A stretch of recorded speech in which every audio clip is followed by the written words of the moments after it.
Hello friends, मैं शिव शंकर और आप मेरे साथ इस वीडियो में पढ़ेंगे विद्युत धारा के रासायनिक प्रभाव के बारे में। ठीक है, यानी कि chemical effect of electric current के बारे में। तो साइंस के सीरीज में हम 8th क्लास के एनसीईआरटी के 14th चैप्टर को आज अध्ययन करेंगे, स्टडी करेंगे इसका। तो सबसे पहले विद्युत धारा यानी कि इलेक्ट्रिक करंट क्या है, इसको हम पढ़ चुके हैं। ठीक है, तो इसका अब रासायनिक प्रभाव क्या क्या होता है। सबसे पहले तो हम ये जानने का कोशिश करते हैं कि विद्युत धारा किससे होकर के प्रवाहित होती है और किससे होकर के नहीं प्रभावित होती है, नहीं प्रवाहित होती है। और कौन जो पदार्थ है जो विद्युत धारा को अपने से हो करके जाने देता है और कौन पदार्थ ऐसा है जो अपने से हो करके विद्युत धारा को क्रॉस नहीं करने देता, यानी कि जाने नहीं देता। तो हम यह पहले ही सीख चुके हैं। ठीक है, पहले ही ये चीज़ें हम जान चुके हैं कि जो पदार्थ अपने से होकर के विद्युत धारा को प्रवाहित होने देते हैं वे क्या कहलाते हैं, विद्युत के अच्छे सुचालक कहलाते हैं। यानी कि ये जो है अच्छे चालक होते हैं विद्युत के, यानी कि कंडक्टर होते हैं, वो गुड कंडक्टर होते हैं। लेकिन इसके विपरीत भी कुछ पदार्थ ऐसे होते हैं जो अपने से होकर के विद्युत धारा को आसानी से प्रवाहित नहीं होने देते हैं। वो क्या कहलाते हैं, विद्युत के हीन चालक कहलाते हैं, यानी कि बैड कंडक्टर कहलाते हैं वो। और कुछ जो है आप ये देखेंगे कि रासायनिक प्रभाव जैसे ही हमारे सामने आता है तो ये हम देखते हैं कि कुछ ना कुछ ये क्या करेगा, रासायनिक क्रियाएं होंगी उसमें, मैंने केमिकल रिएक्शन होगा। तो इस रिएक्शन को देखने के लिए हम क्या करते हैं, गुड कंडक्टर, बैड कंडक्टर और जो इंसुलेटर वगैरह होते हैं उन सब ये सब चीज़ें हमारे दिमाग में आती हैं कि किन से हो करके विद्युत धारा प्रवाहित करती है, किन से हो करके नहीं प्रवाहित होती है, किन से हो करके वो आंशिक रूप से प्रवाहित होती है। ठीक है, तो इन सभी चीज़ों को हम पहले देख चुके हैं, आप पीछे के वीडियोस को देख करके ये सब चीज़ें सीख सकते हैं।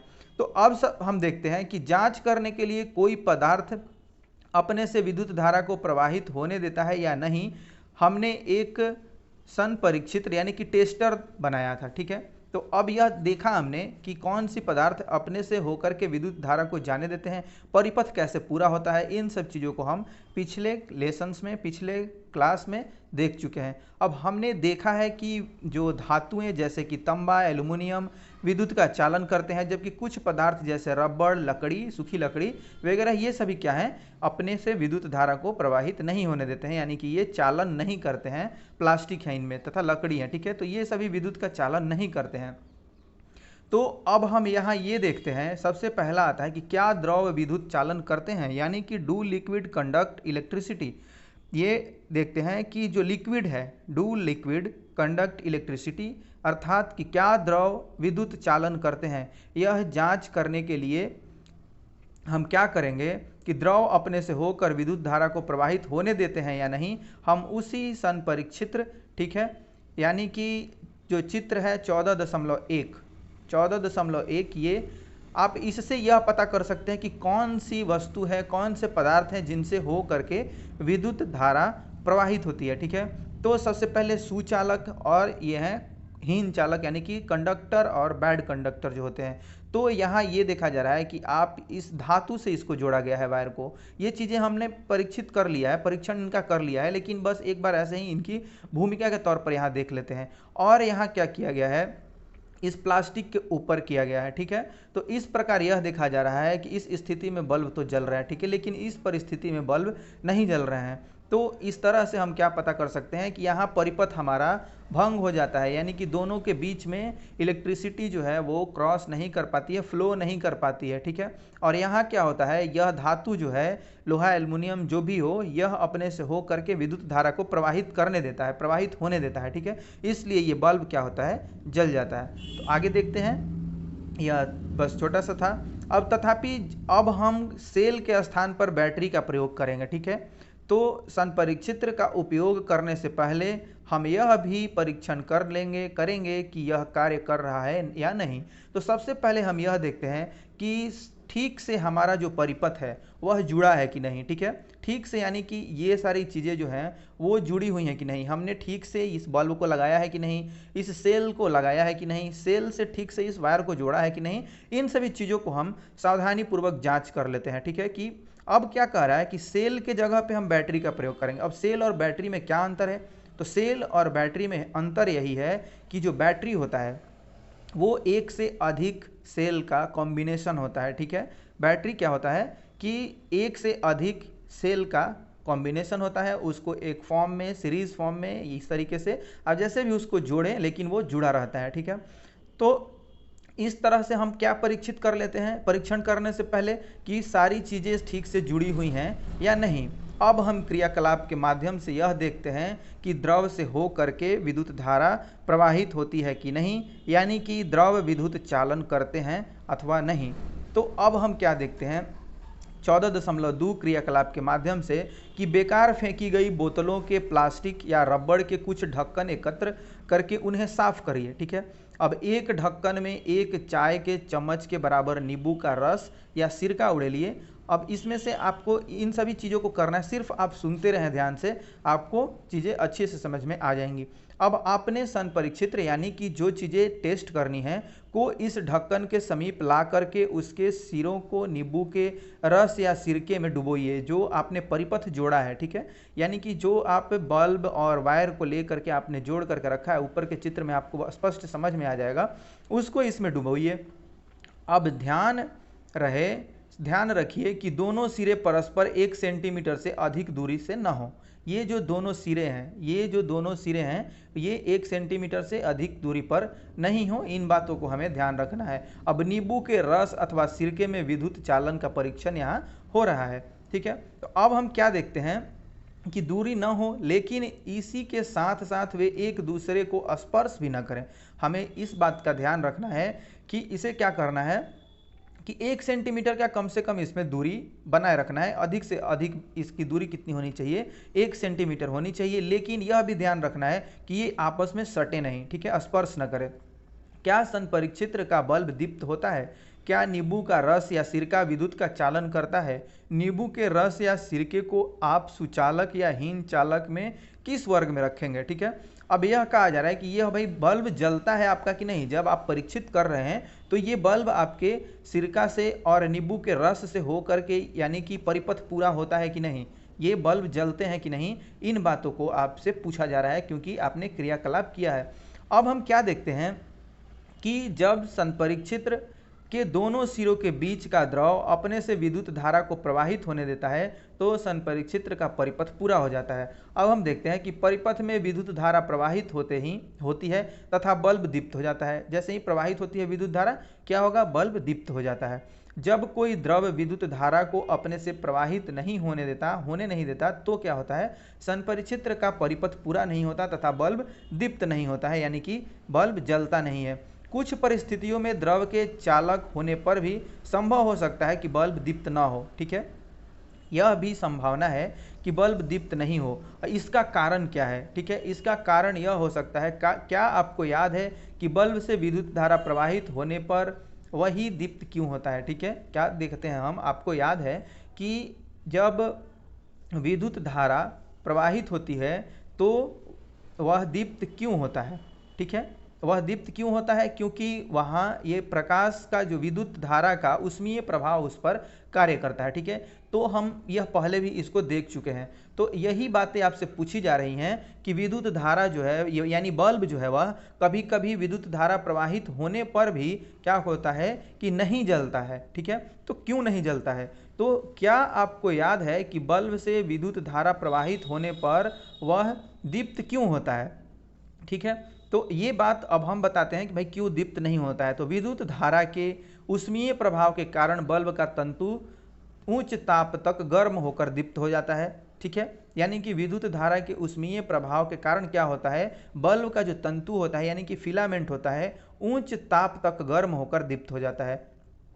तथापि क्या होता है, यदि परिपथ में विद्युत धारा दुर्बल है तो तंतु पर्याप्त गर्म न हो पाने के कारण दीप्त नहीं हो पाता। यानी कि विद्युत धारा प्रवाहित हो रही है, ठीक है, लेकिन उससे उतनी विद्युत धारा प्रवाहित नहीं हो रही है कि वह तंतु को गर्म कर सके, बहुत ज़्यादा गर्म कर सके, ठीक है, यानी कि फिलामेंट को बहुत ज़्यादा गर्म कर सके। तो ऐसी स्थिति में क्या होगा, वह बल्ब नहीं जलता है, ठीक है। तो यह क्या होता है कि उस स्थिति में बल्ब नहीं जलता है। तथापि कोई पदार्थ विद्युत का चालन कर सकता है, परंतु यह संभव है कि वह धातु की भांति आसानी से विद्युत का चालन न कर पाता हो। यह भी हम देखते हैं कि यह संभव है, ठीक है, कि कोई भी जो पदार्थ है विद्युत का चालन कर सकता है, लेकिन ऐसा भी संभव है कि वह धातु की भांति मतलब आसानी से विद्युत का चालन नहीं कर पाता हो, यानी कि उससे आसानी से हो करके विद्युत धारा प्रवाहित न हो पाती हो, जिसके कारण संपरीक्षित्र का परिपथ पूरा हो जाता है, लेकिन फिर भी इसमें प्रवाहित विद्युत धारा बल्ब को दीप्त करने के लिए दुर्बल हो सकती है, यानी कि उतनी नहीं है जो बल्ब को दीप्त करने के लिए इसके फिलामेंट को गर्म करके ऊष्मा देने के लिए इतना सक्षम हो जाए कि वह जल जाए और प्रकाश के रूप में तब्दील हो जाए। ठीक है, तो अब हम क्या देखते हैं कि क्या आपको याद है कि विद्युत धारा चुंबकीय प्रभाव उत्पन्न करती है? ये आप जानते हैं, आप पहले भी पढ़ चुके हैं। तो क्या आपको याद है कि विद्युत धारा चुंबकीय प्रभाव उत्पन्न करती है? अब जब किसी तार में विद्युत धारा प्रवाहित होती है तो उसके पास रखी चुंबकीय सुई पर क्या प्रभाव पड़ता है? वह विक्षोभित हो जाती है। सबसे पहली बात कि वह विक्षोभित होती है जैसे ही आप विद्युत धारा उससे हो करके प्रवाहित करते हैं। अब क्या देखते हैं कि विद्युत धारा के बहुत दुर्बल होने पर भी चुंबकीय सुई में विक्षेप देखा जा सकता है, यानी कि यह बल्ब जैसा नहीं है। ठीक है, यानी कि आपको इसको देखना है कि इससे विद्युत धारा जो है वो प्रवाहित हो रही है कि नहीं किसी वस्तु से, तो उसके लिए सबसे कारगर है कि उसको आप चुंबकीय उसका प्रभाव देखें, विद्युत धारा का चुंबकीय प्रभाव के द्वारा उसको परीक्षित करें। ठीक है, यानी कि इससे कम विद्युत धारा भी जाएगी, प्रवेश करेगी, प्रवाहित होगी, तो भी क्या होता है, वह चुंबकीय सुई को विक्षेपित कर देता है। ठीक है, तो इसमें इसको जानना क्या होगा, आपके लिए आसानी होगा कि इसको इसी से आप इस माध्यम से यह पता कर सकते हैं कि उस पदार्थ से विद्युत धारा हो करके प्रवाहित हो रही है कि नहीं हो रही है। अब चित्र 14.2, ठीक है, यानी कि 14.2 यहाँ दिया हुआ है, 14.2, ठीक है, इस चित्र को ही बताया जा रहा है नीचे। अब 14.2 से क्या करने के लिए कहा जा रहा है, इसको हम लोग देख लेते हैं कि 14.2 के संपरीक्षित्र में विद्युत बल्ब के स्थान पर एलईडी यानी कि प्रकाश उत्सर्जक डायोड लगाइए। ठीक है, लाइट इमिटिंग डायोड, यानी कि एलईडी का पूरा नाम होता है, फुल फॉर्म होता है लाइट इमिटिंग डायोड, इसको लगाइए। ठीक है, इसके स्थान पर किसको लगाने के लिए कहा जा रहा है कि आप एलईडी का प्रयोग कर सकते हैं। एलईडी दुर्बल विद्युत धारा प्रवाहित होने पर भी दीप्त होती है। एलईडी का क्या है कि यह जो दुर्बल विद्युत धारा है, यानी कि कम विद्युत धारा है, कम उसका वोल्टेज है, तो भी यह क्या होता है, इससे हो करके विद्युत धारा प्रवाहित होती है तो यह दीप्त हो जाता है, यानी कि जल उठता है। अब हम देखते हैं कि एलईडी के साथ 2 तार जुड़े होते हैं, इन तारों को लीड्स कहते हैं। इन तारों को हम क्या कहते हैं, लीड्स कहते हैं। अब एक तार दूसरे की अपेक्षा थोड़ा लंबा होता है। इस एलईडी को आप देखेंगे तो इसमें आपको समझ में आ जाएगी, इससे आप इसको देख सकते हैं। तो इसमें हम क्या देखते हैं कि जो एलईडी है, ठीक है, यानी कि लाइट इमिटिंग डायोड है, अब इसकी ये 2 तारों से जुड़ा होता है। अब इन तारों को हम क्या कहते हैं, लीड्स कहते हैं। अब एक तार दूसरे की अपेक्षा थोड़ा लंबा होता है, आप यहाँ देख सकते हैं कि यह जो है इससे छोटा है। अब हम क्या देखते हैं कि याद रखिए कि एलईडी को किसी परिपथ में जोड़ते समय इसके लंबे तार को सदैव बैटरी के धन यानी कि धन टर्मिनल से तथा छोटे तार को बैटरी के ऋण टर्मिनल से जोड़ते हैं। याद रखना है, ये आपको सावधानी रखनी है कि जो लंबा वाला तार है, ठीक है, यानी कि जो लंबा वाला इसका पोर्शन है, इसको हम जोड़ते हैं धन टर्मिनल से, और जो छोटा वाला है इसको हम लोग जोड़ते हैं ऋण टर्मिनल से, यानी कि निगेटिव और पॉजिटिव का आप ध्यान रखेंगे, धन ध्रुव और ऋण ध्रुव का आप याद रखेंगे। ठीक है, धनात्मक और ऋणात्मक को। तो अब हम क्या देखते हैं कि ये जो 14.3 है क्रियाकलाप, इसमें हम देखेंगे कि विद्युत धारा का जो ये आपका चुंबकीय प्रभाव होता है, ठीक है, वह विद्युत धारा का चुंबकीय प्रभाव कैसे उत्पन्न होता है इसको देखेंगे। देख लिए हैं, फिर भी हम एक बार इसको बढ़िया से पढ़ देते हैं, आप ध्यान से सुनते रहें। ठीक है, तो अब माचिस की खाली डिबिया से ट्रे निकालिए। ठीक है, जो माचिस की खाली डिब्बी होती है उसमें ट्रे होता है, आपको पता है। अब ट्रे पर चित्र में दर्शाए अनुसार एक विद्युत तार के कुछ फेरे लपेटिए। जो ट्रे होता है उस पर क्या करना है आपको कि कुछ विद्युत का जो तार है यानी कि वायर है उस पर आप लपेट दीजिए इसके अनुसार। ठीक है, जैसे लपेटा हुआ है, इस चित्र को देख करके आप परीक्षण कर सकते हैं। अब हम क्या देखते हैं कि ट्रे के भीतर एक छोटी चुंबकीय सुई रखिए। ट्रे के भीतर ये आप देख सकते हैं कि यहाँ पे एक छोटी चुंबकीय सुई रखी हुई है, ऐसे ही आप एक छोटी चुंबकीय सुई रख दीजिए। अब तार के एक स्वतंत्र सिरे को बैटरी के एक टर्मिनल से जोड़ दीजिए। इसको क्या करना है, बैटरी एक टर्मिनल से इसको जोड़ देना है। अब तार के दूसरे सिरों को स्वतंत्र छोड़ दीजिए, जो तार का दूसरा सिरा है उसको आपको स्वतंत्र छोड़ देना है, मतलब उसको कुछ जोड़ना नहीं है उसमें। तार का दूसरा टुकड़ा लेकर बैटरी के दूसरे टर्मिनल से जोड़िए। अब तार का आपको दूसरा टुकड़ा लेना है और उसको दूसरे टर्मिनल से जोड़ना है, जैसे चित्र में बताया गया है, दिखाया गया है, ठीक है। यहाँ से इसको जोड़ दीजिए, फिर दूसरा टुकड़ा लेकर के इससे यहाँ जोड़ दीजिए। अब दोनों तार के स्वतंत्र सिरे को क्या कीजिए, क्षण मात्र के लिए एक दूसरे से स्पर्श कराइए। अब थोड़ा देर के लिए क्या करना है कि एक दूसरे से स्पर्श कराना है आपको। अब चुंबकीय सुई को तुरंत विक्षेप, तुरंत इसमें क्या देखेंगे आप, चुंबकीय सुई में क्या होगा कि तुरंत विक्षेप होगा, यानी कि उसमें डिस्टरबेंस होगा, वो आपको हिलती डुलती दिखाई देगी। अब आपका तार आपका तार है, वो तार के दो स्वतंत्र सिरे वाला संपरीक्षित्र तैयार है। इससे आपको क्या पता चलता है कि अब आपका रेडी है परीक्षण के लिए, ठीक है। तो अब हम क्या देखते हैं कि अब इस संपरीक्षित्र का उपयोग करके क्रियाकलाप 14.2 को दोहराइए।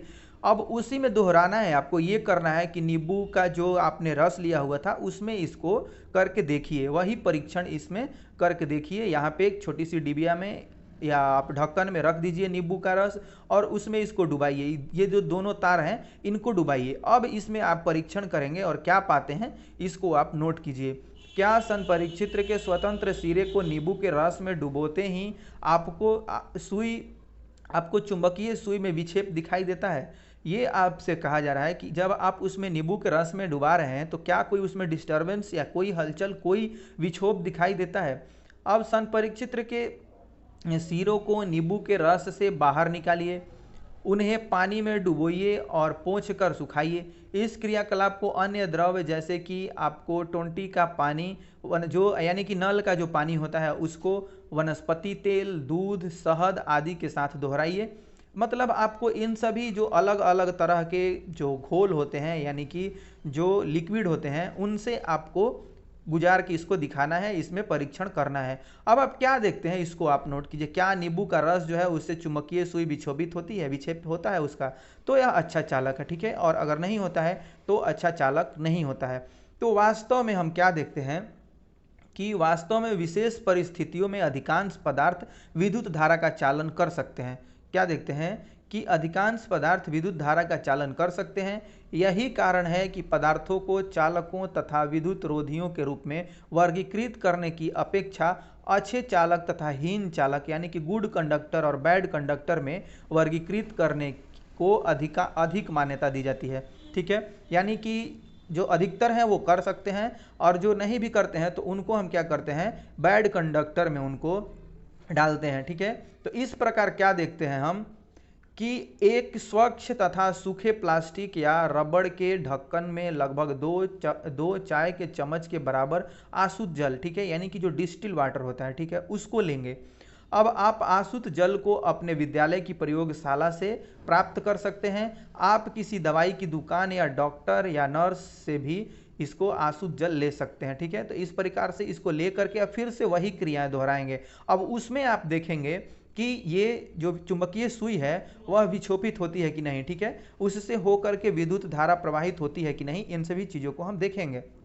अब हम क्या देखते हैं कि जब हम आसुत जल में नमक घोलते हैं तो हमें नमक का घोल प्राप्त होता है, यह विद्युत का अच्छा चालक होता है। मैं आपको बता दूं कि जो आसुत जल होता है उससे होकर के विद्युत धारा प्रवाहित नहीं होती है, यानी कि अब उसमें आप नमक मिला देते हैं, यानी कि उसमें उसको आप लवणीकृत कर देते हैं, तो क्या होता है कि उस घोल से विद्युत धारा प्रवाहित हो जाती है। अब हम क्या देखते हैं, जो जल हमें नलों, ठीक है, जो जल हमें नलों, हैंडपंपों, कुओं और तालों आदि से प्राप्त होते हैं वह शुद्ध नहीं होता है, वह यानी कि आसुत जल नहीं होता है। अब इसमें अनेक लवण क्या होते हैं, घुले रहते हैं, उसमें मिले रहते हैं।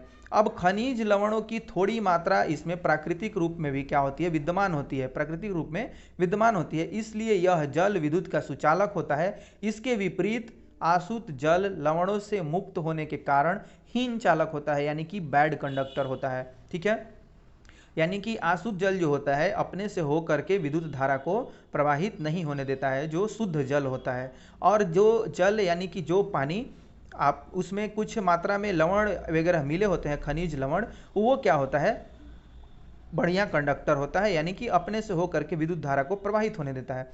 अब हम क्या देखते हैं कि जल में थोड़ी मात्रा में प्राकृतिक रूप से विद्यमान खनिज लवण मानव स्वास्थ्य के लिए लाभदायक होते हैं, परंतु ये लवण जल को चालक बना देते हैं। इसलिए हमें वैद्युत साधित्रों का उपयोग कभी भी गीले हाथों से अथवा गीले फर्श पर खड़े होकर नहीं करना चाहिए। ये हमें ध्यान रखना चाहिए कि जो लवण होते हैं, यानी कि खनिज लवण जिस जल में होते हैं, वह स्वास्थ्य के लिए लाभदायक होता है और उसके साथ साथ वह क्या बन जाता है, तो विद्युत का सुचालक बन जाता है। इसलिए हमें क्या करना चाहिए, जब हाथ हमारा गीला हो, यानी कि जल से पानी से गीला हो और गीले फर्श पर खड़ा होकर के हमें विद्युत साधित्र, यानी कि जो विद्युतीकृत जो उपकरण होते हैं, ठीक है, यानी कि जो विद्युत के चालक होते हैं, वो उपकरण जो विद्युत का चालन करते हैं, उनको हमें नहीं छूना चाहिए या उनकी मरम्मत हमें नहीं करनी चाहिए, क्योंकि क्या होता है, जो पानी होता है वह विद्युत का चालक होता है और वह सुचालन करता है विद्युत का। अब हम यहाँ क्या देखते हैं कि हमने देखा, ठीक है, हमने देखा कि जब साधारण लवण को आसुत जल में घोला जाता है तो यह उसे अच्छा चालक बना देता है। वे कौन से अन्य पदार्थ हैं जो आसुत जल में घुलने पर इसे चालक बना देते हैं? अब आइए हम इन बातों को पता लगाते हैं, ठीक है। तो यह देखते हैं कि और कौन से ऐसे पदार्थ हैं और कौन से ऐसे जो लिक्विड हैं जिनको घोलने के बाद क्या होता है, पानी विद्युत का चालक बन जाता है, सुचालक बन जाता है। तो हम यह देखते हैं कि विद्युत चालन करने वाले अधिकांश द्रव अम्लों, क्षारकों तथा लवणों के विलयन होते हैं। जो अधिकांश द्रव होते हैं वह किसके होते हैं? अम्ल के होते हैं, लवण क्षारक के होते हैं और लवण के होते हैं, ठीक है। यानी कि एसिड होते हैं, बेस होते हैं और सॉल्ट होते हैं, ठीक है। तो इस प्रकार से जो द्रव होते हैं वह विद्युत का चालन करते हैं। अब हम यह देखते हैं कि विद्युत धारा के रासायनिक प्रभाव क्या है, ठीक है, यानी कि chemical effects of electric current क्या है। तो सबसे पहले हम यह देखते हैं कि हमने कक्षा 7 में क्या किया है, विद्युत धारा के कुछ प्रभावों के बारे में सीखा था।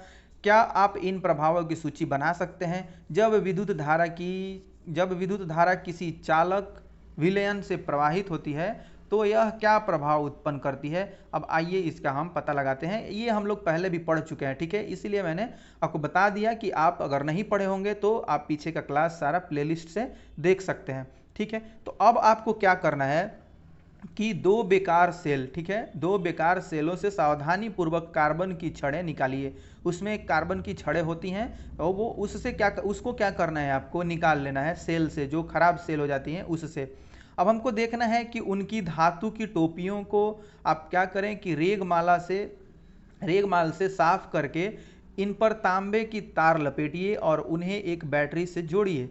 इन दो छड़ों को हम इलेक्ट्रोड कहते हैं। ये जो दो छड़ होते हैं उनको हम क्या कहते हैं, इलेक्ट्रोड कहते हैं। यही आपको ऐसे ही करना है। इसमें मान लेते हैं कि ये जो है आप देख रहे हैं, ये क्या है, बैटरी यहाँ पे लगी हुई है और ये कार्बन का छड़ है और ये जो आपका धातु देख रहे हैं, धातु की टोपी, इसको आपको क्या करना है, अच्छे से साफ कर लेना है ताकि इसमें जो जंग वगैरह लगा हो वह साफ हो जाए, ठीक है।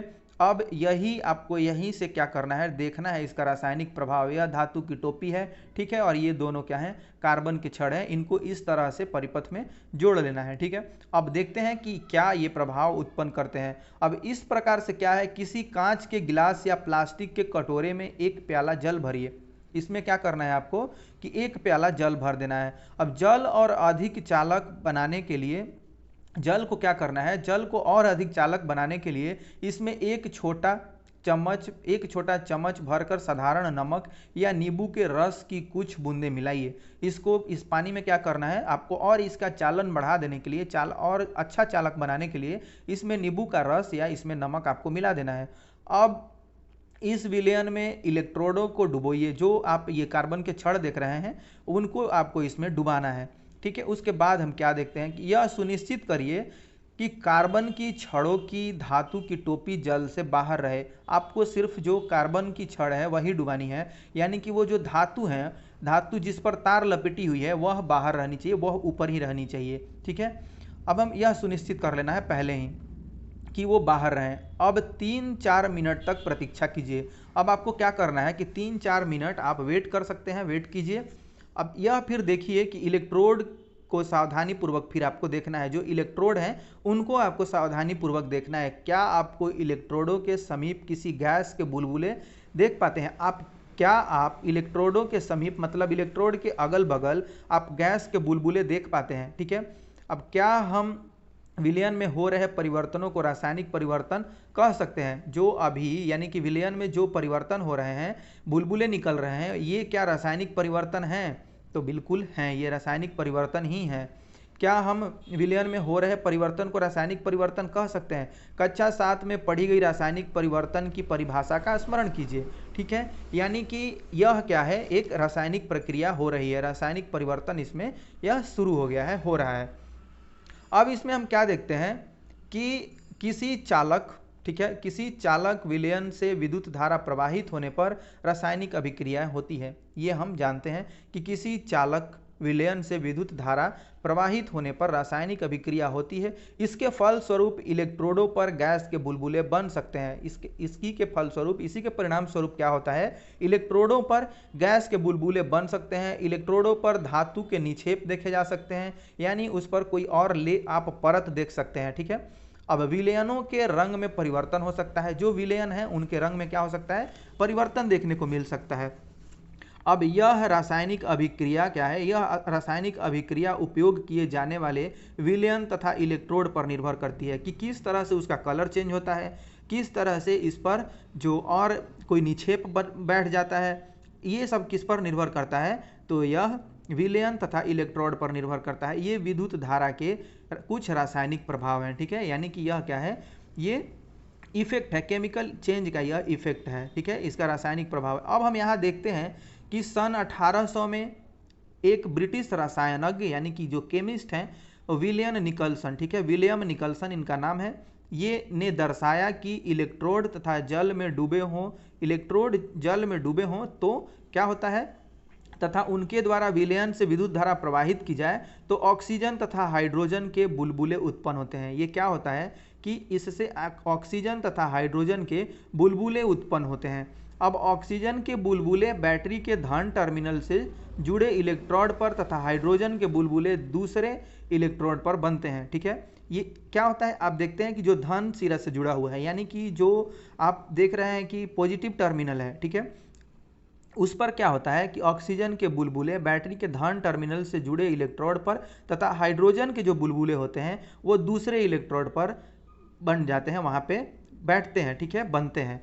यह क्या है, इस तरीके से इन्होंने खोज किया था कि इस प्रकार से यह रासायनिक प्रभाव इसका होता है। अब हम यहाँ पर क्या देखते हैं, इसी क्रिया में, इसी प्रक्रिया में यही क्रियाकलाप है। अब इसमें हम क्या देखते हैं, यहाँ तक तो हमने देख लिया था कि इसको सावधानी पूर्वक आप देखेंगे तो क्या होता है। अब क्या कुछ फल एवं वनस्पतियां भी विद्युत चालन करती हैं? अब हमें यह चेक करना है, यह जांचना है कि कुछ, ये तो सारे घोल वगैरह हमने लिक्विड को जांच कर लिया कि कौन है, यानी कि नींबू का रस है या और भी जो लिक्विड हैं वो विद्युत का चालन करते हैं कि नहीं, वो विद्युत के चालक होते हैं कि नहीं। लेकिन अब हम यहाँ क्या चेक करते हैं कि कुछ और जो फल और वनस्पति हैं वो विद्युत का चालन करते हैं कि नहीं, वो विद्युत का चालन करती हैं अथवा नहीं करती हैं।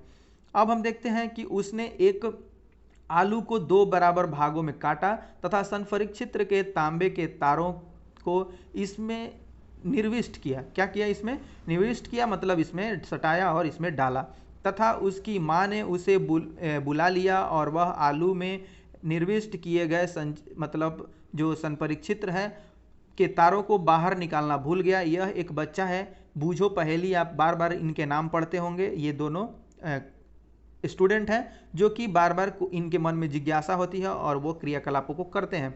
तो ये क्या होता है कि आलू में जो हमने ऊपर किया था, नीचे मैं दिखाऊंगा, फिर जैसे ही इनको पढ़ना खत्म कर दूंगा नीचे आपको दिखा दूंगा कि किस तरीके से ये छोड़ दिया है और फिर भूल गया। ठीक है, कि किस तरीके से इसने आलू में इसको डाल करके छोड़ दिया था। लगभग आधे घंटे के पश्चात जब वह वापस आया तो उसने देखा कि आलू में एक तरफ एक क्या होता है कि आलू में एक तार के चारों ओर नीला हरा सा धब्बा बन गया है। आलू में क्या हुआ है, चारों तरफ से तार के चारों तरफ क्या बन गया है, नीला और हरा धब्बा बन गया है, जबकि दूसरे तार के चारों ओर ऐसा कोई धब्बा नहीं है। इसने देखा यही यहाँ पे कि एक तार पर क्या होता है कि नीला धब्बा बन जाता है चारों तरफ से, और दूसरे पर देखता है कि इधर कुछ नहीं बना है।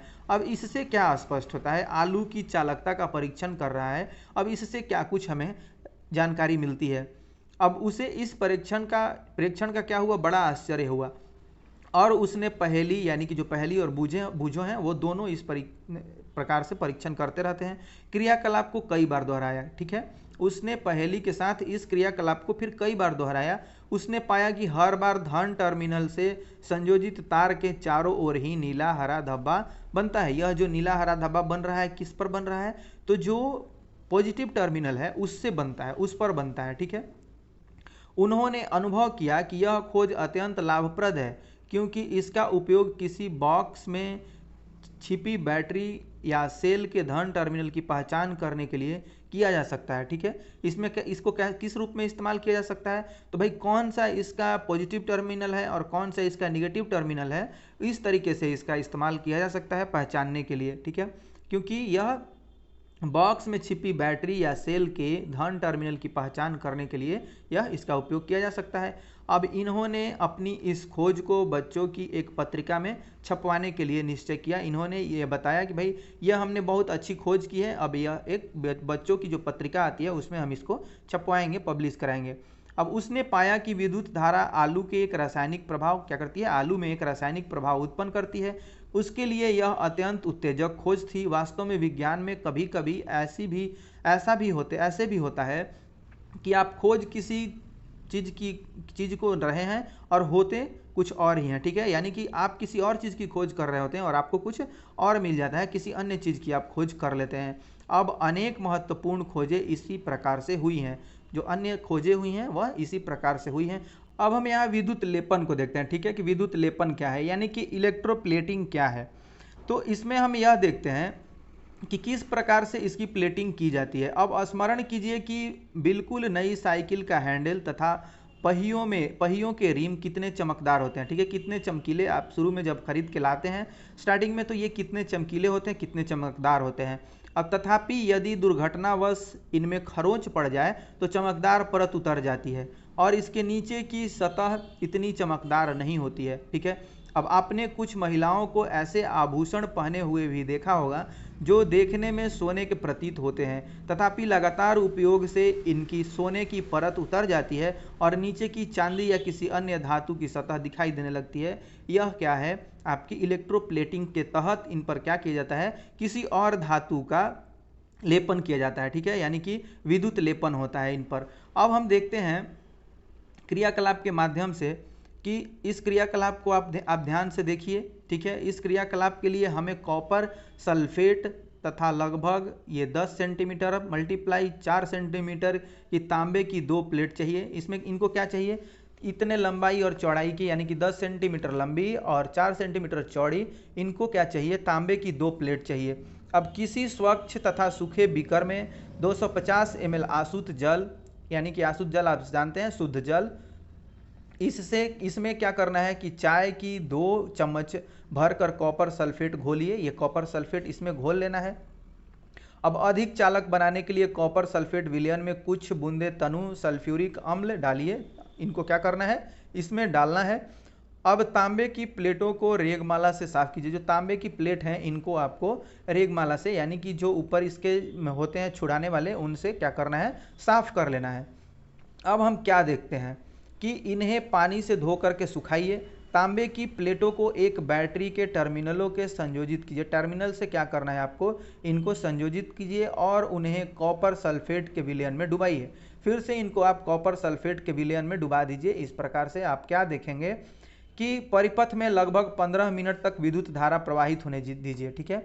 इस प्रकार इनको डुबाइए और परिपथ में लगभग 15 मिनट तक विद्युत धारा प्रवाहित होने दीजिए।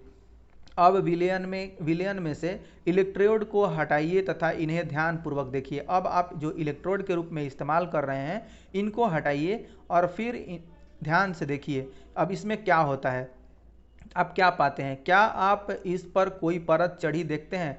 अब इस परत का रंग कैसा है, बैटरी के ये जो आप परीक्षण कर रहे हैं तो इसके बाद यानी कि कॉपर सल्फेट का ये विलयन है और ये प्लेट जो है वो तांबे के हैं, इसी प्लेट में आपको क्या करना है, ये परीक्षण करना है। तो अब हम क्या देखते हैं, और जब ये सब आप कर लेते हैं 15 मिनट तक इनको छोड़ देना है, ठीक है। अब क्या उनमें से किसी एक में कुछ अंतर आते हैं?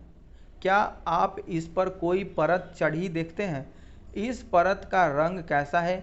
बैटरी के उस टर्मिनल को नोट करिए, ठीक है। बैटरी के उस टर्मिनल को आपको नोट करना है जिसे ये इलेक्ट्रोड क्या होते हैं, संयोजित होते हैं, ठीक है। तो अब आप इसमें क्या देखते हैं, इसका आपको पता लगाना है।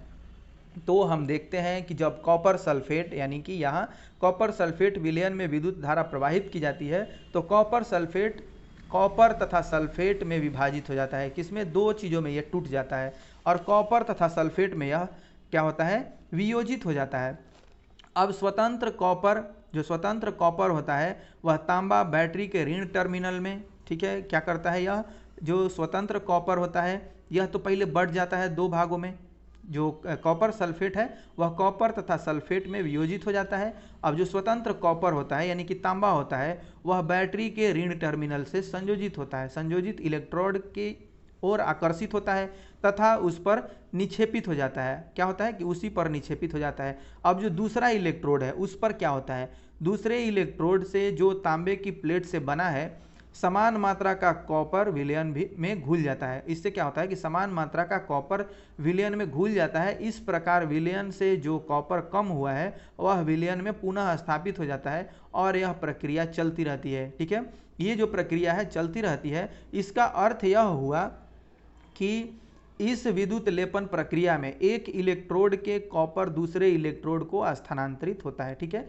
यानी कि ये जो प्रक्रियाएं होती हैं इसका अर्थ यही होता है कि विद्युत लेपन प्रक्रिया में एक इलेक्ट्रोड से कॉपर दूसरे इलेक्ट्रोड को स्थानांतरित होता रहता है, हो जाता है, ठीक है। यानी कि इस पर से उस पर चला जाता है। अब हम क्या देखते हैं कि विद्युत द्वारा किसी पदार्थ पर, ठीक है, विद्युत द्वारा किसी पदार्थ पर किसी वांछित धातु की परत निक्षेपित करने की प्रक्रिया को हम क्या कहते हैं, विद्युत लेपन कहते हैं। फिर से ध्यान से सुनेंगे कि जब आप विद्युत धारा किसी पदार्थ पर क्या होता है, किसी वांछित धातु की परत निक्षेपित करने की प्रक्रिया जो होती है वह क्या कहलाती है, विद्युत लेपन कहलाती है। यह विद्युत धारा के रासायनिक प्रभाव का एक सर्वाधिक सामान्य उपयोग है। इसका हम उपयोग करते हैं और इसका उपयोग बहुतायत ही मात्रा में होता है, बहुत ज़्यादा मात्रा में होता है, ठीक है। और केवल इन्हीं सभी चीज़ों पे नहीं, जैसे आप गोल्ड प्लेटिंग करने के लिए ही नहीं होता है, आप और भी जो नल बनाए जाते हैं या और भी जो चमकदार चीज़ें बनाई जाती हैं उस पर भी ये सारी चीज़ें होती हैं। अब क्रोमियम चमकदार दिखाई देता है, यह संक्षारित नहीं होता है, ठीक है, यह खरोंच का प्रतिरोध करता है, तथापि क्रोमियम महंगा है तथा किसी पूरी वस्तु को क्या करते हैं, तथा किसी पूरी वस्तु को क्रोमियम से बनाना आर्थिक दृष्टि से व्यवहारिक नहीं होता है, यानी कि यह महंगा हो जाएगा। इसलिए वस्तु को किसी सस्ती धातु से बनाया जाता है, ठीक है, और इस पर केवल क्रोमियम की परत ही निक्षेपित कर दी जाती है, यानी कि चढ़ा दी जाती है उस पर, ठीक है।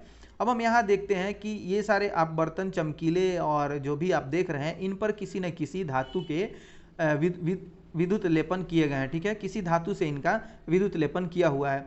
अब खाद्य पदार्थ के भंडारण के लिए उपयोग किए जाने वाले टीन के डिब्बे में लोहे के ऊपर टीन का विद्युत लेपन किया जाता है। क्या किया जाता है कि खाद्य पदार्थ के भंडारण के लिए उपयोग में किए जाने वाले टीन के जो डिब्बे होते हैं इनमें क्या होता है, डिब्बे में लोहे के ऊपर, ठीक है, टीन के डिब्बे में लोहे के ऊपर टीन का विद्युत लेपन किया जाता है, ठीक है। यानी कि टीन लोहे से कम क्रियाशील है, टीन जो होता है वह लोहे से कम क्रिया करता है।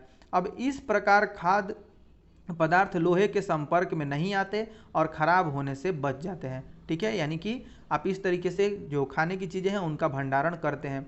अब पुलों तथा स्वचालित वाहनों को प्रबल बनाने के लिए लोहे का उपयोग किया जाता है, तथापि लोहे में संक्षारित होने तथा जंग लगने की प्रवृत्ति होती है।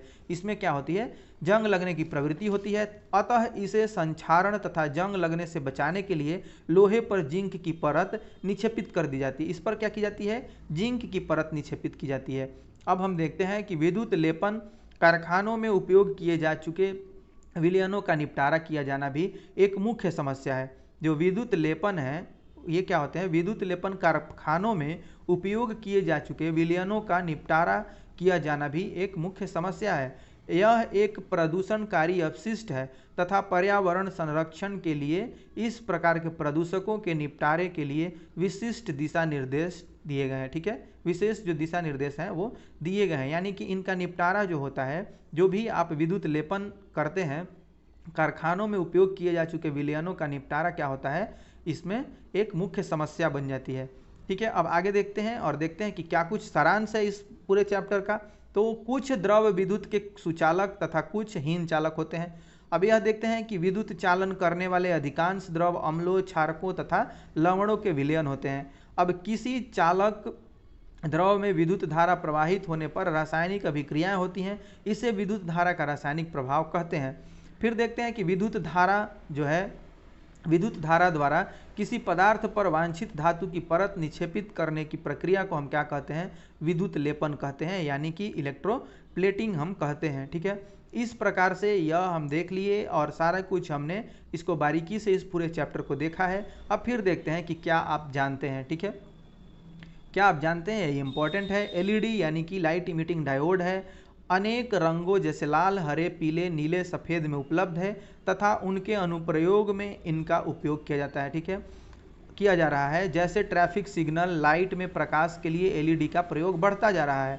अब हम देखते हैं कि श्वेत एलईडीज का एक गुच्छा एक साथ लगाने पर एलईडी का एक प्रकाश स्रोत बनता है। ठीक, क्या होता है कि आप इसका जो गुच्छा होता है, श्वेत एलईडी का एक गुच्छा एक साथ लगाने पर एलईडी का एक प्रकाश स्रोत बनता है। अब क्या देखते हैं कि एलईडी प्रकाश स्रोत ऊर्जा को कम खपत करते हैं। एलईडी यानी कि जो विद्युत का खपत है उसको कम करता है।